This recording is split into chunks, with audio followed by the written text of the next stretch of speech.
Hey everyone, कैसे हैं आप सभी। आई होप आप सभी अच्छे होंगे।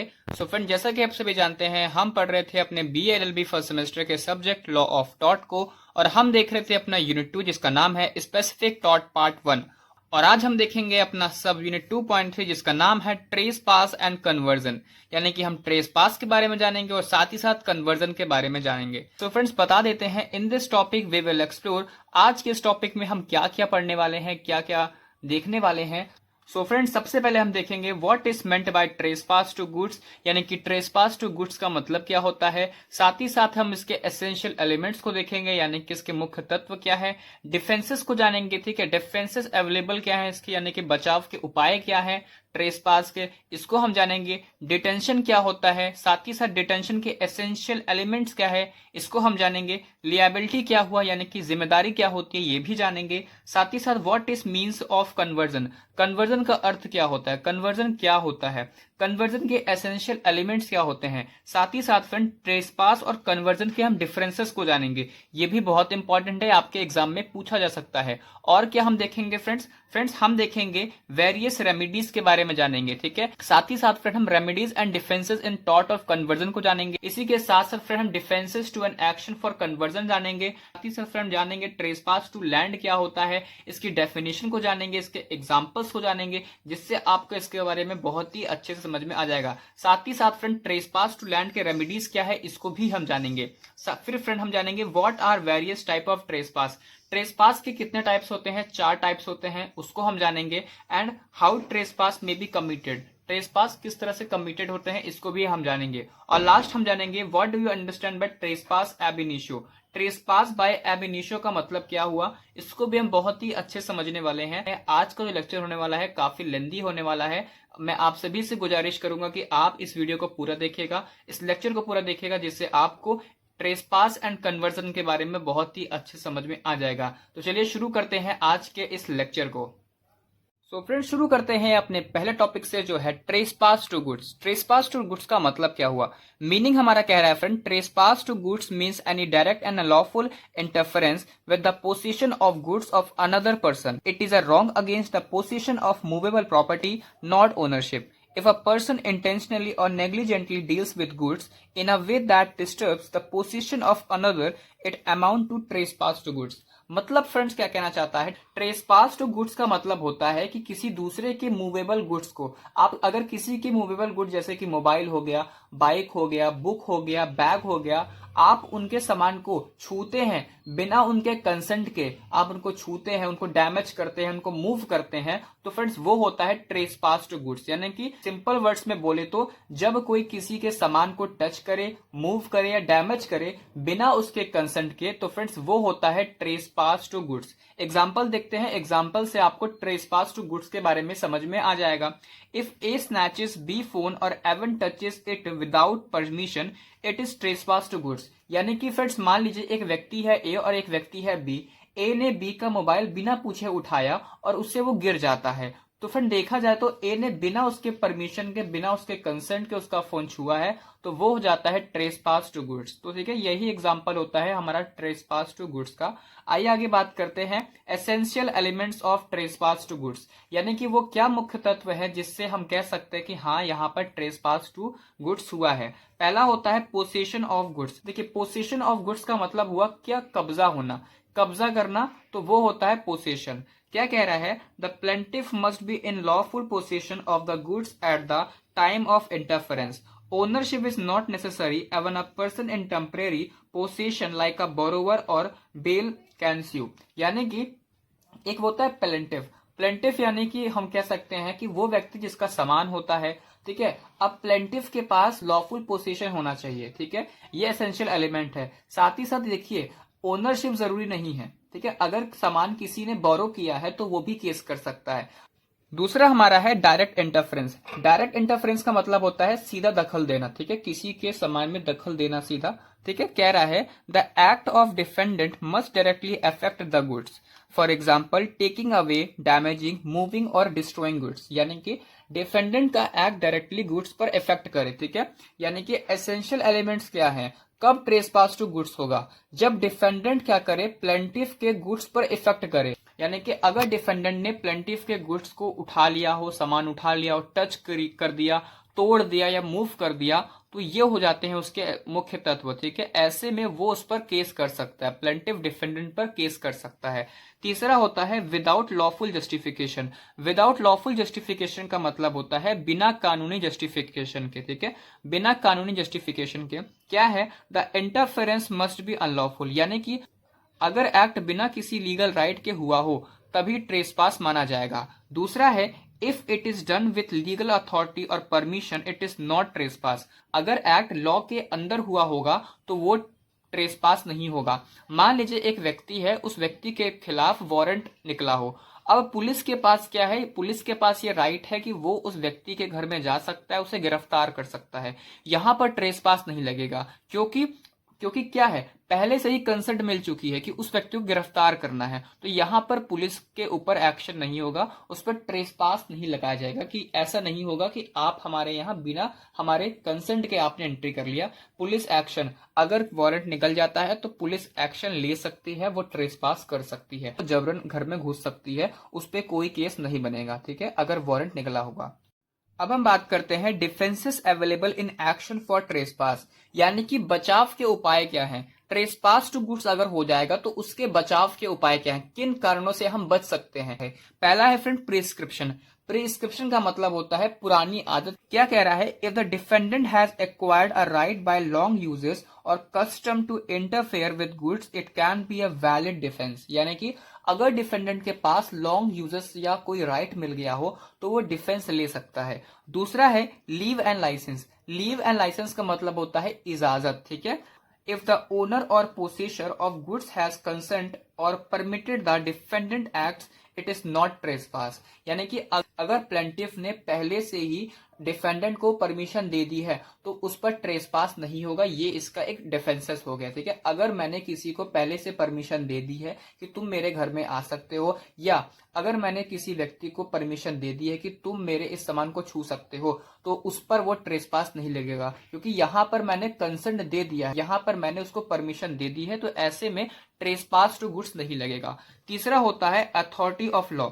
अथॉरिटी ऑफ लॉ क्या कह रहा है, act done under legal authority like seizure of property by a police officer under a warrant are not trespass. अभी मैंने बात किया, क्या कहना चाह रहा है, अगर एक्ट लॉ के अथॉरिटी से हुआ हो, एक वारंट निकलता है, पुलिस का वारंट निकलता है जिसमें लिख दिया जाता है कि आप वहां पर जाकर के घर में तलाशी ले सकते हो। घर में तलाशी लेंगे तो क्या होगा, बिल्कुल घर में तलाशी लेंगे तो गुड्स तो छुएंगे ही, जो सामान होगा, ऐसे में सामान टूट सकता है, गिर सकता है, तो यहां पर ट्रेसपास नहीं लगेगा, क्योंकि यहां पर क्या है, पुलिस का वारंट निकला है। कह सकते हैं कि एक लॉ के अथॉरिटी ने हमको ये इजाजत दे दी, परमिशन दे दी कि आप वहां पर चेकिंग कर सकते हो, आपको परमिशन मिल गई है। तो यही होता है अथॉरिटी ऑफ लॉ, ये डिफेंसेस होता है, ये बचाव के उपाय होते हैं। फोर्थ हमारा है एक्ट ऑफ पब्लिक नेसेसिटी। ये कह रहा है interference done in public interest और to prevent greater harm, for example destroying infected goods to stop disease unjustified. यानी कि फ्रेंड देखिए समझिए, एक्ट ऑफ पब्लिक नेसेसिटी कहना चाहता है कि जनता के फायदे के लिए। ठीक है, आप कोई ऐसा काम कर रहे हैं जिससे पब्लिक का भला तो हो रहा है, लेकिन किसी न किसी का डिस्ट्रॉय हो जा रहा है गुड्स। ठीक है, यानी कि आप किसी को बचाने के चक्कर में आप किसी दूसरे का नुकसान कर दे रहे हैं, तो वो होता है नेसेसिटी। यानी कि मान लीजिए कि आप एक बड़े नुकसान को खत्म करने के लिए आपने एक छोटा सा नुकसान कर दिया, तो वो होता है फ्रेंड नेसेसिटी। ठीक है, और यहां पर क्या होता है, डिफेंसेस मिलता है। मान लीजिए कि इन्फेक्टेड फूड डिस्ट्रॉय करना। ठीक है, आपने देखा कि क्या हो रहा है कि फूड है जो बहुत ही इन्फेक्टेड है और आपने इसको डिस्ट्रॉय कर दिया, इसलिए कि अगर अभी मैंने इस फूड को डिस्ट्रॉय नहीं किया तो इससे एक बहुत ही बड़ा हार्म हो सकता है किसी दूसरे व्यक्ति के साथ। तो आपने वो बड़ा हार्म ना हो, इसलिए आपने एक छोटे नुकसान आपने किया। ठीक है, आपने एक छोटा नुकसान किया एक बड़े हार्म को बचाने के लिए, तो वो होता है पब्लिक नेसेसिटी। ठीक है, आगे हम बात करते हैं, फिफ्थ हमारा होता है सेल्फ डिफेंस। सेल्फ डिफेंस मतलब होता है अपनी रक्षा, आत्मरक्षा। क्या कह रहा है, a person may interfere with another goods to protect his own property or person from harm. यानी कि अगर किसी ने अपनी जान या प्रॉपर्टी बचाने के लिए इंटरफेयर किया हो तो वो ट्रेसपास नहीं होगा। मान लीजिए कि एक ऐसा सिचुएशन आ गया जहां पर आपको ये लग रहा है कि अब मैं नहीं बचूंगा, और ऐसे में आप क्या कर रहे हो, अपना सेल्फ डिफेंस कर रहे हो। और आपने देखा कि एक व्यक्ति का क्या है, आगे एक जमीन है। आप ये भी जानते हो कि अगर मैंने वहां पर फांदा तो ट्रेसपास लगेगा, लेकिन यहाँ पर आपके सेल्फ डिफेंस की बात होगी, अपनी रक्षा की बात होगी। तो आपने क्या किया, उसके जमीन पे एंटर कर दिया, तो यहाँ पर ट्रेस पास नहीं लगेगा, क्योंकि आपने अपना सेल्फ डिफेंस किया। तो यहाँ पर ट्रेस पास नहीं होगा। ट्रेस पास टू गुड्स के वो सभी जो उपाय है, बचाव के उपाय है, वो पांचों पांच मैंने आपको बता दिया। फ्रेंड्स, अब हम देखते हैं अपना सेकंड टॉपिक के जो है डिटेंशन। डिटेंशन का मतलब क्या हुआ, मीनिंग हमारा कह रहा है, यानी कि इसका अर्थ क्या है। Detention means the wrongful with holding of goods from the person entitled to possess them. It is not necessary that the goods are taken away unlawfully. Even refusal to return lawfully obtained goods can amount to detention. यानी कि friend देखिए, कहने का मतलब क्या है, आपको ये समझ में नहीं आएगा, बता देता हूँ। डिटेंशन का मतलब होता है किसी के गुड्स को गलत तरीके से अपने पास रोक के रखना, चाहे वो पहले सही तरीके से मिला हो। ठीक है, अगर आपको किसी व्यक्ति ने कोई सामान दिया बिल्कुल सही तरीके से, या मान लीजिए कि आपने ही किसी का सामान बहुत ही सही तरीके से ले लिया हो, लेकिन जब वापस करने की बात आ रही है तो आप उसका सामान नहीं दे रहे हो, आप डिटेंशन कर रहे हो। तो डिटेंशन का मतलब क्या हुआ, किसी के गुड्स को गलत तरीके से अपने पास रोक के रखना, चाहे वो पहले सही तरीके से मिला हो। यानी कि जब किसी ने सामान लिया हो और वापस करने से मना कर देता है तो वो हो जाता है फ्रेंड डिटेंशन। एग्जाम्पल देखते हैं, एग्जाम्पल है, if A lends his book to B and B refuses to return it after demand, B commit wrongful detention. यानी कि फ्रेंड मान लीजिए दो व्यक्ति हैं, एक है ए और एक है बी। ए ने बी से बुक मांगी और फिर रिटर्न नहीं किया, तो ये हो जाता है रॉन्गफुल डिटेंशन। ठीक है, बी ने शुरुआती में तो उससे बहुत ही प्यार से बुक ले लिया, लेकिन जब ए ने उससे कहा कि मेरी बुक वापस करो, तो बी ने उसको रिटर्न नहीं किया, तो यहां पर एक बहुत ही रॉन्गफुल डिटेंशन लग गया। फ्रेंड्स, अब हम बात करते हैं essential elements of detention. Detention के एसेंशियल एलिमेंट्स क्या है, यानी कि इसके मुख्य तत्व क्या है। तो 5 मुख्य तत्व है, उनको हम वन बाय वन सबको समझने वाले हैं। फ्रेंड्स, पहला है टाइटल। टाइटल का मतलब होता है अधिकार। ठीक है, टाइटल का मतलब होता है अधिकार। ये टाइटल आपका इंग्लिश वाला टाइटल नहीं है। ठीक है, ध्यान रखिएगा, आप लॉ पढ़ रहे हो और लॉ के टर्म अलग होते हैं। ठीक है, टाइटल का मतलब क्या हुआ, अधिकार। ये क्या कह रहा है, the plaintiff must have a right to possess the goods, यानी कि ओनरशिप और लॉफुल पोसेशन, यानी कि प्लेंटिफ के पास राइट टू पोसेस होना चाहिए। पहला ये इसका एसेंशियल एलिमेंट्स हो गया। दूसरा हो गया वैल्यू। वैल्यू कह रहा है the goods detain must have some value or utility, mere worthless object do not create liability. यानी कि फ्रेंड्स, गुड्स का कुछ वैल्यू होना चाहिए, वर्थलेस चीजों पे केस नहीं बनता। तीसरा है आइडेंटिटी। आइडेंटिटी का मतलब होता है पहचान। ठीक है, the goods must be specific and identifiable. ठीक है, यानी कि गुड्स जो होगा वो स्पेसिफिक और आइडेंटिफिएबल होना चाहिए, ध्यान रखिएगा। फोर्थ हमारा है defended in possession. Defended in possession कह रहा है the defendant must be in actual और constructive possession of the goods, यानी कि डिफेंडेंट के पास गुड्स एक्चुअल या कंस्ट्रक्टिव पोसेशन में होना चाहिए।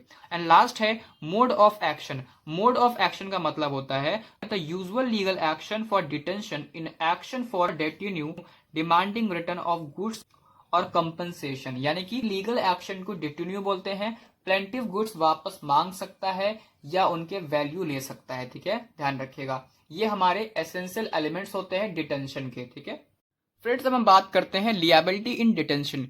डिटेंशन की लियाबिलिटी क्या है, देखिए जिम्मेदारी क्या है इसे आप समझ लीजिए। अगर कोई गुड्स वापस करने से मना कर देता है, आपने किसी को गुड्स दिया, अगर कोई गुड्स वापस करने से मना करे या बिना राइट के रखे, तो वो लियाबल होगा। डैमेज में उसे गुड्स का वैल्यू और साथ ही साथ लॉस ड्यू टू डिले देना पड़ता है। ठीक है फ्रेंड्स, अब हम बात करते हैं अपने थर्ड टॉपिक की, जो है कन्वर्जन।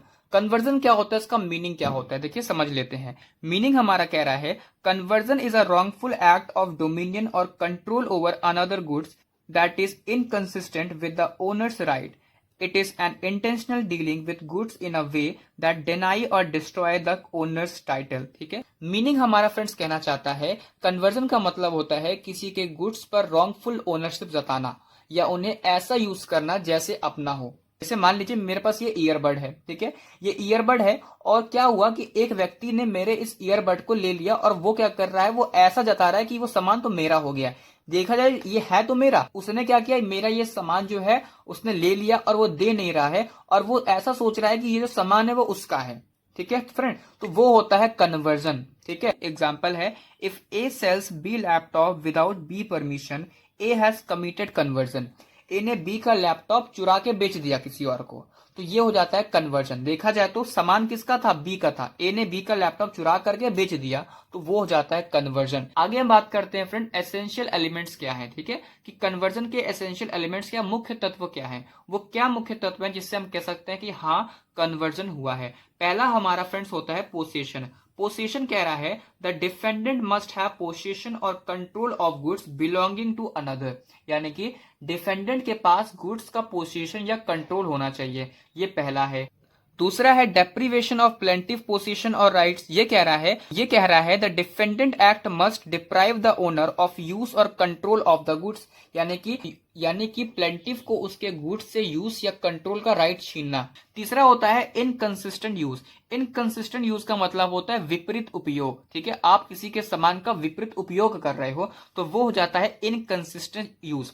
देखिए क्या है, the act must be inconsistent with the right of the true owner, example selling, destroying और using goods as one's own, यानी कि गुड्स को ऐसा यूज करना जो ओनर के राइट के अगेंस्ट हो, जैसे बेच देना, डिस्ट्रॉय कर देना, अपना बता देना। जैसे मान लीजिए मेरे पास ये स्टॉप वॉच है और मैंने अपना स्टॉप वॉच अपने दोस्त को दे दिया, उसने मेरे से कहा भाई मेरा एग्जाम चल रहा है और मुझे ये स्टॉप वॉच चाहिए कि मैं कितने घंटे में अपना पेपर सॉल्व कर लेता हूँ। मैंने उसको अपना स्टॉप वॉच दे दिया, लेकिन जब वापस करने की बात आई तो मुझे पता चलता है कि उसने मेरा स्टॉप वॉच बेच दिया किसी और को, या उसने डिस्ट्रॉय कर दिया, या उसने अभी कहा कि नहीं नहीं ये तुम्हारा तो है नहीं, तो मेरा है। तो यहां पर क्या हो रहा है, इनकंसिस्टेंट यूज हो रहा है। उसने मेरे सामान को बेच दिया, डिस्ट्रॉय कर दिया, ये अपना बता दिया। फोर्थ हमारा होता है इंटेंशन। इंटेंशन कह रहा है कन्वर्जन रिक्वायर्स इंटेंशनल इंटरफेरेंस, मेरे एक्सीडेंट और नेग्लिजेंस इज नॉट एनफ, यानी कि कन्वर्जन में इंटेंशनल एक्ट होना चाहिए, गलती से नहीं होना चाहिए। ठीक है फ्रेंड्स, अब हम बात करते हैं differences between trespass to goods and conversion. Trespass to goods और कन्वर्जन में क्या डिफरेंसेस हैं, पहला हम बात करते हैं। देखिए अब हम एक एक करके बेसिस, ट्रेसपास टू गुड्स और कन्वर्जन को जानेंगे। बेसिस में सबसे पहले जानते हैं nature of wrong. Nature of wrong क्या कह रहा है, ट्रेसपास टू गुड्स का कह रहा है डायरेक्ट इंटरफेरेंस विद पोसेशन, यानी कि यहां पर डायरेक्ट इंटरफेरेंस होता है पोसेशन में। कन्वर्जन में क्या होता है, रॉन्गफुल डोमिनियन और डीलिंग इनकंसिस्टेंट विद ओनरशिप, यानी कि यहां पर रॉन्गफुल डोमिनियन और कंट्रोल ओवर गुड्स होता है। अगर बात करें पोसेशन की तो ट्रेसपास टू गुड्स में प्रोटेक्ट पोसेशन होता है, वही कन्वर्जन में प्रोटेक्ट ओनरशिप और राइट टू पोसेशन होता है। ठीक है, आगे बात करें टाइप ऑफ एक्ट की तो ट्रेसपास टू गुड्स में क्या होता है, एनी अनलॉफुल टचिंग, मूविंग और डैमेजिंग ऑफ गुड्स, यानी कि अगर आप किसी के सामान को टच करते हो, मूव करते हो या डैमेज करते हो तो वो हो जाता है ट्रेसपास टू गुड्स। वही अगर कन्वर्जन की बात करें तो कन्वर्जन में क्या होता है, using, selling, destroying or refusing to return goods as one's own. Conversion में क्या हो रहा है, आप उस व्यक्ति के सामान को अपना जता रहे हो, आप उसको ले करके बेच दे रहे हो, यूज कर रहे हो या डिस्ट्रॉय कर दे रहे हो। ठीक है, तो वो हो जाता है कन्वर्जन। इंटेंशन यहां पर क्या हो रहा है, देखिए ट्रेसपास टू गुड में इंटेंशन क्या हो रहा है, मे बी इंटेंशनल और नेग्लिजेंट, यानी कि यहां पर हो भी सकता है नहीं भी हो सकता है। लेकिन कन्वर्जन में क्या हो रहा है, मस्ट बी इंटेंशनल, यहां पर हमेशा इंटेंशनल होता है। कोई व्यक्ति क्या कर रहा है, यहाँ पर जानबूझ करके, वो जान रहा है कि सामान दूसरे का है लेकिन उसके बावजूद वो उसको पिंच कर रहा है, नहीं ये सामान तो मेरा ही है। एग्जाम्पल देखिए, ट्रेसपास टू गुड्स का एग्जाम्पल देखते हैं। ए किक्स बी फुटबॉल, ए ने बी के फुटबॉल को किक कर दिया, उसके बिना कंसेंट के, बिना उसके परमिशन के टच कर दिया, मूव कर दिया, डैमेज कर दिया, तो वो हो जाता है ट्रेसपास टू गुड्स। कन्वर्जन का मतलब क्या हुआ, कन्वर्जन का एग्जाम्पल कह रहा है A sells B football as his own, A ने बी के फुटबॉल को बेच दिया ये समझ करके ये तो फुटबॉल मेरा है, तो ये हो जाता है कन्वर्जन। ध्यान रखिएगा बहुत ही आसान है। ट्रेसपास टू गुड्स में क्या हो रहा है कि आप जान रहे होते, ट्रेसपास टू गुड्स में आप किसी के सामान को बिना उसके कंसेंट के, बिना उसके परमिशन के टच करते हो, मूव करते हो या डैमेज करते हो। लेकिन कन्वर्जन में क्या करते हो, कन्वर्जन में आप उसके सामान को अपना, ओनरशिप, आप उसके सामान को अपना समझने लगते हो। आप समझ लगते हो कि नहीं ओनरशिप का राइट तो मुझे है, ये सामान मेरा है, आप उसको बेच देते हो, यूज करने लगते हो, डिस्ट्रॉय कर देते हो, तो वो हो जाता है कन्वर्जन। दोनों में मेजरली डिफरेंसेस यही है। फ्रेंड्स, अब हम बात करते हैं अपने फोर्थ टॉपिक की जो हमारा है रेमेडीज एंड डिफरेंसेस इन टॉट ऑफ कन्वर्जन, यानी इसका मतलब क्या है। सबसे पहले डेफिनेशन देखते हैं कि डेफिनेशन क्या कह रहा है हमारा, when a person goods are wrongfully converted by another the injured party means plaintiff has several legal remedies available। इसका मतलब फ्रेंड ये है कि फ्रेंड्स हमारा ये डेफिनेशन कहना चाहता है कि अगर हमारे गुड्स को किसी ने कन्वर्ट कर लिया, यानी कि अपना बता दिया, बेच दिया या गलत तरीके से यूज किया, तो हम क्या रेमेडी ले सकते हैं, ये हमारा ये कह रहा है। इसी के साथ साथ रेमेडी का मतलब होता है फ्रेंड कि कोर्ट से हमें क्या मिल सकता है, पैसे मिलेंगे, तो वो होता है रेमेडी। इसी के साथ साथ फ्रेंड्स सबसे पहले हम बात करते हैं एन एक्शन फॉर डैमेजेस का मतलब क्या हुआ। ये कह रहा है this is the most common remedy for conversion, यानी कि सबसे पहले और कॉमन रेमेडी है डैमेजेस। डैमेजेस मतलब होता है कंपनसेशन, ठीक है। The plaintiff may sue for damages compensation for the loss cause by the wrongful conversion, यानी कि फ्रेंड ठीक है, प्लेंटिफ का मतलब हुआ जिसका समान है, डिफेंडेंट हुआ जिसने गलत किया है, ठीक है।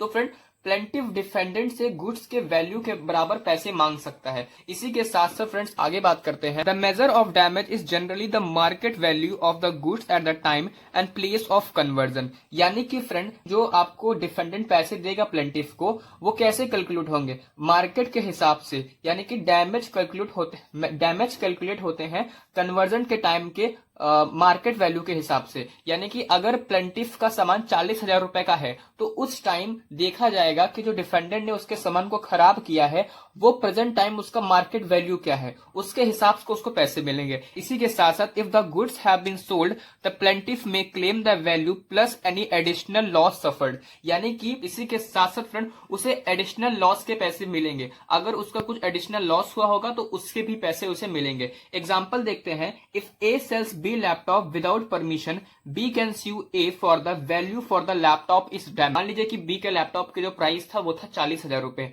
A ने B का लैपटॉप 40,000 में बेच दिया, तो क्या होगा फ्रेंड, बी जो होगा कोर्ट में जाकर के डैमेजेस का क्लेम करेगा कि इसने मेरा 40,000 का जो लैपटॉप था ये बेच दिया, ठीक है। इसी के साथ साथ उसको 40,000 रुपए दिए जाएंगे और साथ ही साथ जो उसका एडिशनल लॉस हुआ है उसे वो भी दिए जाएंगे। तो फ्रेंड ये होता है एक्शन फॉर डैमेजेस में। अब हम बात करते हैं N action for specific resolution. ये कह रहा है this means recovering the actual goods from the defendant rather than money, यानी कि फ्रेंड इसका मतलब होता है इस कंडीशन में आपको पैसे नहीं मिल रहे हैं बल्कि आपको गुड्स वापस किया जा रहा है। ये जो रेमेडी होती है ये तब दी जाती है जब कोई आपका गुड्स यूनिक हो, वैल्यूएबल हो, जैसे कि ज्वेलरी हो गई, कोई बहुत ही महंगी पेंटिंग हो गई, कोई एंटिक आइटम हो गया, तो यहाँ पर पैसे ना देकर के उसी गुड्स को वापस दिया जाता है, ठीक है, उसी ओरिजिनल गुड्स को वापस दिया जाता है। एग्जाम्पल देखते हैं। If A wrongfully takes B ring, B can file a suit for the return of the same ring, not just its value, यानी कि फ्रेंड ए ने बी का जो रिंग था, अब मान लीजिए रिंग जो था कोई नॉर्मल रिंग नहीं था, मान लीजिए कोई डायमंड का रिंग था, तो एंटीक था, ठीक है। तो ए ने बी का जो डायमंड रिंग था ले लिया, तो बाद में बी ने क्या किया, बी ने कोर्ट में केस कर दिया कि मुझे वही रिंग चाहिए जो इसने मेरा बेच दिया या जो भी किया, मेरा वही रिंग मुझे वापस चाहिए। तो यहां पर फ्रेंड क्या होगा, यहां पर स्पेसिफिक रेजोल्यूशन लगेगा, यहां पर उसे वही एक्चुअल गुड्स वापस करना पड़ेगा, यहां पर उसे पैसे नहीं देने हैं, यहां पर उसको वही एक्चुअल गुड्स उसे वापस करने होंगे, ठीक है फ्रेंड। उम्मीद करते हैं आपको ये समझ में आ गया होगा। आगे बात करते हैं फ्रेंड। अब हम बात करते हैं अपने थर्ड की, जो है an action for money had and received. ये कह रहा है if the defendant has sold the plaintiff goods and received money from the sale the plaintiff can claim that money, यानी कि फ्रेंड अगर डिफेंडेंट ने गुड्स बेच के पैसे कमा लिए तो प्लेंटिफ वो पैसे मांग सकता है, यानी कि वो कह सकता है कि तुमने मेरे सामान को बेच दिया इतने पैसे में, मुझे वो पैसा चाहिए जो तुमको पैसे मिले मेरे सामान को बेचने से, ठीक है फ्रेंड। तो यहाँ पर लॉ ये मानता है कि डिफेंडेंट ने वो पैसे प्लेंटिफ के बिहाफ पर लिए थे, तो ऐसे में डिफेंडेंट को प्लेंटिफ को वो पैसे देने पड़ेंगे। एग्जाम्पल देखते हैं friend. A sells B phone for ₹10,000. B can sue A to recover that 10,000 as money had and received. यानी कि फ्रेंड मान लीजिए कि A ने B का मोबाइल बेचा 10,000 रुपए में, तो B केस करेगा कि ये पैसे मेरे गुड्स के थे, मुझे मिलने चाहिए, ठीक है। तो ये हमारा होता है an action for money had and received. आगे बात करते हैं फ्रेंड। अब हमारा है defences to an action for conversion, ठीक है। हम कन्वर्जन के डिफेंसेस को देखेंगे। पहला फ्रेंड हमारा होता है consent of the plaintiff. Consent of the plaintiff हमारा कह रहा है if the owner consented to the defendant act there is no conversion, यानी कि फ्रेंड अगर ओनर ने खुद परमिशन दी है तो कन्वर्जन नहीं बनता है। दूसरा फ्रेंड है हमारा है authority of law. Authority of law कह रहा है तो यहाँ पर एक अथॉरिटी चेक कर रही है, तो यहाँ पर कन्वर्जन नहीं लगेगा। तीसरा फ्रेंड हमारा है नेसेसिटी, ठीक है। नेसेसिटी का मतलब होता है act done under urgent necessity to prevent harm और protect public interest can be excuse, ठीक है। नेक्स्ट पेज में लिखा है, पहुंचते हैं, ठीक है। देखिए आपको हमने इसके बारे में अपनी वीडियो में बता चुका है कि अगर इमरजेंसी में किसी ने एक्ट किया हो पब्लिक या सेफ्टी के लिए, तो यहाँ पर फ्रेंड कन्वर्जन नहीं लगेगा, ठीक है। अगर किसी ने किसी के जान बचा दी और उससे किसी का नुकसान हो गया, तो फ्रेंड यहाँ पर कन्वर्जन नहीं लगेगा, क्योंकि हमने जाना नेसेसिटी का मतलब क्या होता है, किसी बड़े नुकसान को बचाने के लिए आप कोई छोटा नुकसान कर देते हैं, तो फ्रेंड वही होता है नेसेसिटी, ठीक है। आगे बात करते हैं फ्रेंड्स अब हम बात करते हैं abandonment of owner. Abandonment of owner कह रहा है if the plaintiff had abundant the goods he can not claim conversion, यानी कि फ्रेंड अगर ओनर ने गुड्स छोड़ दिए हैं, यानी कि गुड्स छोड़ दिए यानी कि अबेंडन कर दिए हैं, तो वहां पर भी कन्वर्जन नहीं लगेगा।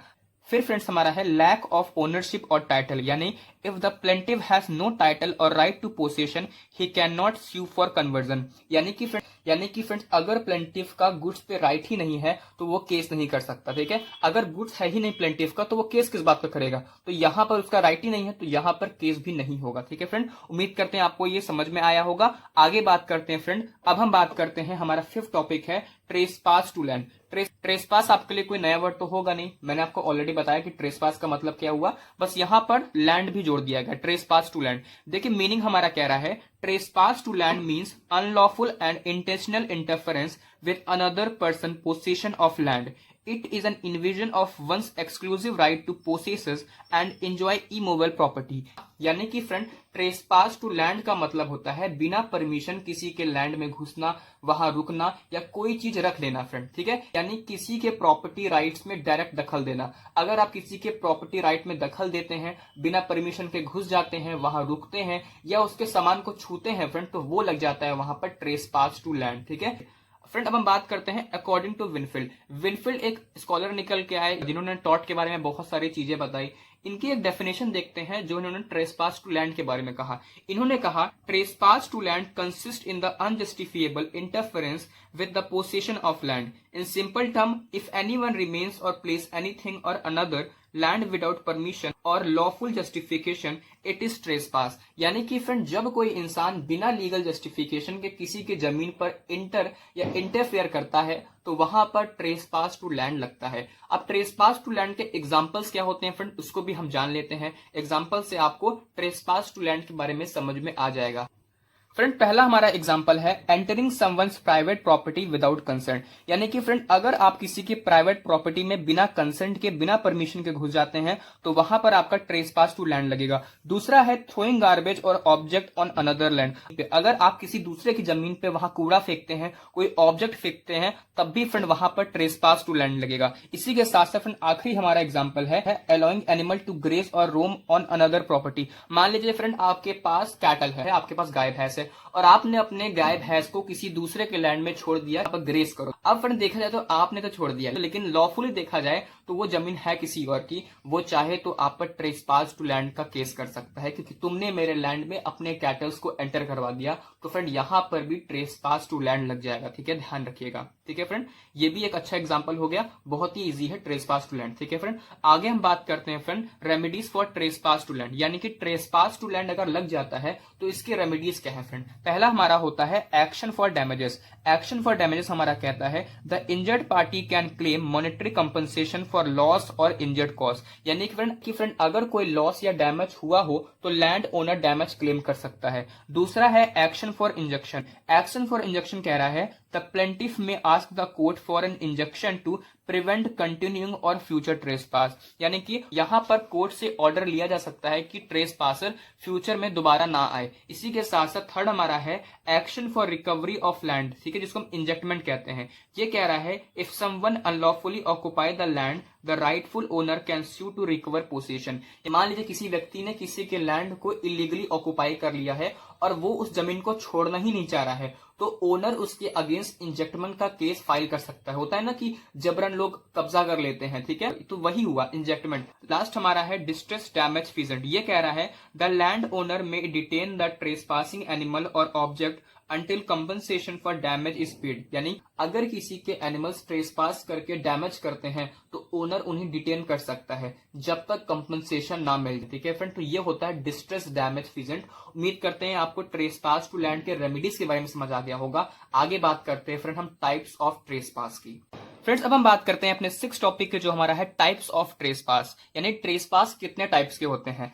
तो फ्रेंड ट्रेसपास में occur in several form. The main type of trespass to land are as follow. यानी कि फ्रेंड ट्रेसपास के अलग अलग फॉर्म होते हैं और उन्हीं को हम एक एक करके देखते हैं। फ्रेंड्स पहला हमारा है ट्रेसपास बाय रॉन्गफुल एंट्री। ये कह रहा है when a person enters another's land without permission it amount to wrongful entry. यानी कि फ्रेंड जब कोई पर्सन बिना परमिशन के एंटर करे, आगे देखते हैं Even a small portion of land or brief entry is sufficient। देखिए चाहे थोड़ा सा ही एरिया क्यों ना हो तो फ्रेंड वो हो जाता है trespass by wrongful entry. Example देखते हैं, crossing a private field without consent. मान लीजिए फ्रेंड आपने किसी का प्राइवेट फार्म क्रॉस कर दिया ये सोच करके कि यार यहाँ से शॉर्टकट है, आगे से जाऊंगा तो हाईवे से बहुत दूर पड़ेगा, क्यों ना इसके प्राइवेट फार्म से ही घुस जाते हैं, शॉर्टकट लगेगा। तो फ्रेंड आपने शॉर्टकट ले लिया, लेकिन देखा जाए लॉ के रिगार्डिंग तो आपने ट्रेसपास कर दिया। ठीक है फ्रेंड, दूसरा हमारा है trespass by remaining on the land. Trespass by remaining on the land कह रहा है when a person lawfully entered but refuses to leave after permission and it become trespass. यानी कि फ्रेंड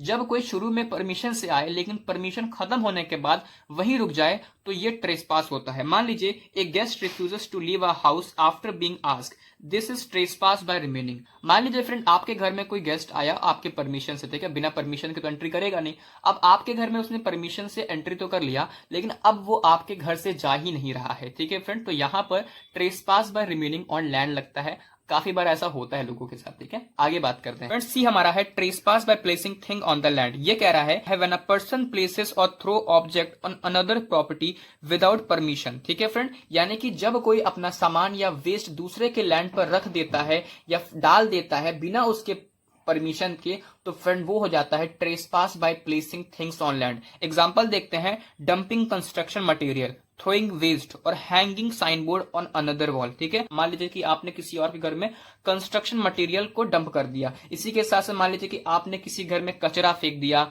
या मान लीजिए आपने किसी दूसरे के वॉल में साइन बोर्ड टांग दिया, तो फ्रेंड यहाँ पर trespass by placing thing on land लग जाता है। फिर फ्रेंड हमारा है trespass by animal. When animals belonging to a person stray और another's property and cause damage, the owner of the animal is liable for the trespass. मान लीजिए friend जब किसी के एनिमल जैसे कि काऊ हो गया, गोट हो गया, डॉग हो गया, किसी दूसरे के लैंड में चला जाता है और वहां पर जाने पर वो डैमेज कर देता है, तो फ्रेंड यहां पर रियल ओनर लिएबल होगा, यानी कि जिसके वो कैटल होंगे वही लिएबल होगा। एग्जांपल देखते हैं friend, A cows enters B farm and eat crops, A is liable for trespass by animal. Friend एक व्यक्ति है ए और एक काऊ यानी कि एक गाय जो होती है बी के फार्म में एंटर कर जाती है और एंटर करने से वहां पर जो भी क्रॉप्स लगे होते हैं वो खा जाती है, तो फ्रेंड यहां पर ए लिएबल होता है। जिसकी काऊ रहती है वो लिएबल होता है, तो उस व्यक्ति को प्लेंटिफ को कंपनसेशन देना पड़ेगा, अन्यथा वो उसके कैटल को डिटेन कर लेगा। ठीक है फ्रेंड, आखिरी हम बात करते हैं how trespass may be committed. Friends last हम बात करते हैं how trespass may be committed. ठीक है, ये कह रहा है trespass can be committed in different legal form depending on how and when the lawful acts occur. यानी कि फ्रेंड पहली बात तो ट्रेसपास के कुछ स्पेशल फॉर्म होते हैं जहां एंट्री शुरू में लीगल होती है पर बाद में इलीगल बन जाती है, उन्हीं को हम एक एक करके समझते हैं कि वो कौन कौन सी चीजें होती हैं। फ्रेंड्स पहला हमारा है ट्रेसपास एब इनिशियो, यानी कि फ्रॉम द बिगनिंग। तो फ्रेंड ये हमारा कह रहा है this occurs when a person enters lawfully under some authority but later abuses that authority. ठीक है friend, the law treat such entry as unlawful from the very beginning. यानी कि फ्रेंड जब कोई पर्सन लॉफुली एंटर करता है पर बाद में उस पावर का मिसयूज करता है तो उसका एंट्री फ्रेंड शुरुआत से ही इलीगल मान लिया जाता है। मान लीजिए फ्रेंड एग्जांपल है, A police officer enters a house with a warrant to search but start taking away goods unnecessary, he becomes a trespassers ab initio. यानी कि फ्रेंड मान लीजिए कि इंडिया में होता है ना कि कभी कभार वारंट निकल जाता है किसी व्यक्ति के ऊपर।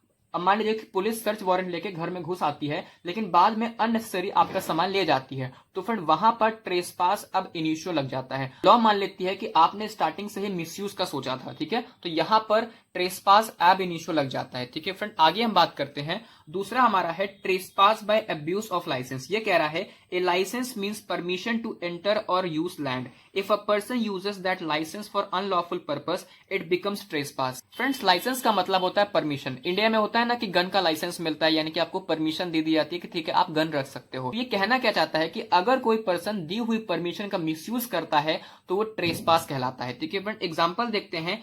A is allowed to enter B garden to pick flowers but cuts tree instead. It's trespass by abuse of license। यानी कि फ्रेंड यहाँ पर क्या हो रहा है कि A को परमिशन मिल जा रही है कि आप गार्डन में आ सकते हो, आप फ्लावर तोड़ सकते हो, लेकिन फ्रेंड A क्या कर रहा है, A फूल तो तोड़ रहा है, इसी के साथ साथ वो पेड़ भी काट दे रहा है। तो यहाँ पर friend trespass by abuse of licence लग जाएगा। ठीक है, आखिरी फ्रेंड्स हमारा है कंटिन्यूइंग ट्रेसपास। कंटिन्यूइंग ट्रेसपास कह रहा है when a person continue to remain unlawfully on land और keeps object place on another land, it is a continuous wrong until the interference is remove. यानी कि फ्रेंड जब कोई ट्रेसपास एक्ट लगातार चल रहा हो, मतलब किसी ने इलीगल कंस्ट्रक्शन कर लिया हो या अपना सामान नहीं हटा रहा है फ्रेंड, तो वो कंटिन्यूइंग ट्रेसपास हो जाता है। यानी कि जब तक वो एक्ट कंटिन्यू होता है तब तक ट्रेसपास चालू माना जाता है। एग्जांपल मान लीजिए, लिविंग कंस्ट्रक्शन मटेरियल और a wall projecting on someone's land. ठीक है फ्रेंड, मान लीजिए फ्रेंड आप अपना घर बना रहे हो और आपका जो घर की वॉल हो आप किसी दूसरे लैंड में आप बना दे रहे हो, तो फ्रेंड यहाँ पर कंटिन्यूइंग ट्रेसपास हो रहा है। आप जान रहे हो कि वो जमीन किसी और की है, लेकिन उसके बावजूद आप किसी दूसरे के लैंड में वॉल बना रहे हो। ठीक है फ्रेंड, तो जब तक वो वॉल गिर नहीं जाती जो आप बना रहे हो, तो वहां पर कंटिन्यूइंग ट्रेसपास लगता रहेगा। ठीक है फ्रेंड, तो ये हमारा कंटिन्यूइंग ट्रेसपास कहना चाह रहा है। सो फ्रेंड उम्मीद करते हैं आपको लेक्चर पसंद आया होगा। सॉरी फॉर दैट फ्रेंड, ये लेक्चर थोड़ा लेंदी हो गया, लेकिन मैंने तब भी कोशिश किया कि आपको मैं कम से कम टाइम में पढ़ा सकूं। ठीक है, तो फ्रेंड मिलते हैं अपने अगले लेक्चर में, तब तक के लिए जय हिंद।